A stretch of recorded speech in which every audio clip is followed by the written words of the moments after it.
Hey there, it's Noah at Transcona Trailer Sales. We heard that you just bought a park model. Here are 4 things we suggest that you add before you take your first trip. This first item that we suggest is our surge guards. These are going to go on the outside of your camper. They'll plug into the post at the campground, and your cord will plug into these. This is an investment to have up front, as it'll save you thousands of dollars down the line on your appliances. The second item that we suggest is our water filters. These water filters are meant to last the entire season. These are going to stop anything from getting into your water that wouldn't taste good, so you have safe, clean drinking water all summer long. The third item that we suggest is our vent lids. These are going to go over top of the vent that's currently on your roof.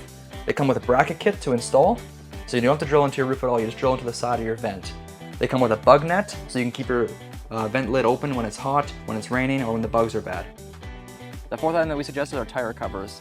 These are going to cover your tires when you're parked for the season.